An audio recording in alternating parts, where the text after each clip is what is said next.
Okay, let's jump straight into the sources today for a deep dive on Velokee.com.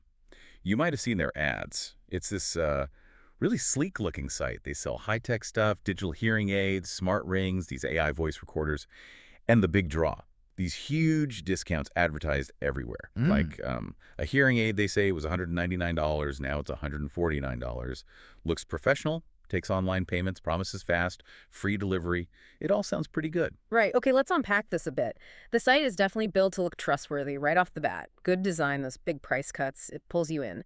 But our mission here really is to figure out, does that shiny appearance, the one designed to get you to click buy, actually line up with the reality of this company? Exactly. And what immediately makes me pause is the size of those discounts. If a company can just slash prices like that, almost $50 off a $200 item right from the start, Mhm. well, where is that margin coming from? Is it too good to be true?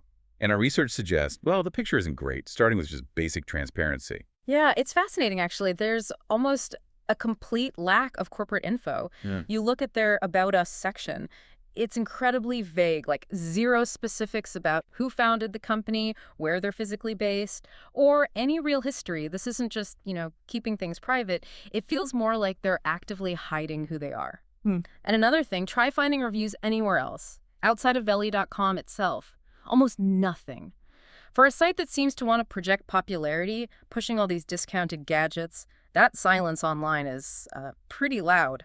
Deafening, really. But hang on, couldn't it just be a new company? No. Maybe lean, trying to be efficient, keeping details under wraps? Where's the line between, say, privacy and a genuine red flag? That's a fair point. But we draw the line when other technical signs start pointing towards risk. And they do here. For instance, the website domain veli.com, it looks like it was registered pretty recently. Like how recently? Maybe just weeks or a month old, based on the records. Yeah. Which is, well, it's suspicious. Legitimate businesses usually invest in a domain for the long haul. A new registration like this often hints that maybe the setup is temporary, like they plan to make quick sales and then maybe disappear. Okay, that definitely puts the low price in a different light. Less of a deal, more like bait. Mm. And this is where it gets really interesting, or maybe concerning.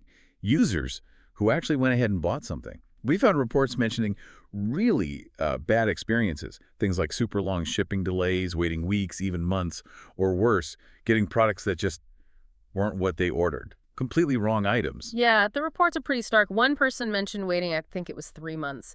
And instead of the smart ring they ordered, they got like a cheap plastic toy. Wow. So these stories, this operational chaos, it lines up perfectly with the other technical warnings we found in the sources. I saw something mentioned in the material about an extra fee product listing. Yeah. That sounds really odd for a retailer. What's the deal with that? That's one of the clearest signs of something fishy going on.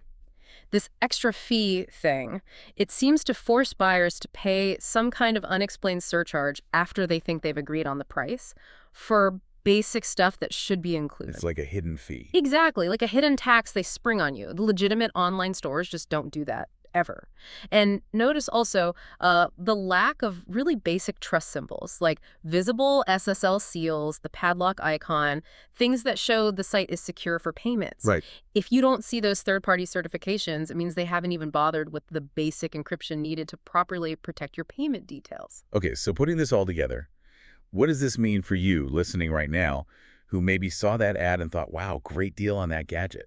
Well, based on everything we've seen, the lack of transparency, these technical red flags like the new domain, and especially those user reports about not getting items or getting the wrong thing, you need to be extremely cautious. Extreme caution is definitely advised.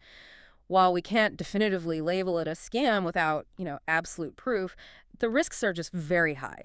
The poor feedback, the lack of security basics, it's a gamble with your money and your data. So the practical advice here seems pretty clear. If you really want one of those gadgets, say the smart ring or the AI recorder, your best bet is probably to look for those exact items somewhere else. Yeah. Check reputable places, verified platforms, big tech retailers like Amazon or Best Buy, places with a known track record. Don't risk your money and, frankly, your time on a company that seems to have almost no real footprint or accountability. And, this whole situation raises a bigger question, something for everyone to think about when shopping online. When you see these incredibly attractive discounts, these prices that seem almost too good to be true, how much weight should you actually give to the company's background? Things like their verifiable history, their technical setup, their actual corporate presence. How important are those before you hit purchase and hand over your details? It's something to consider.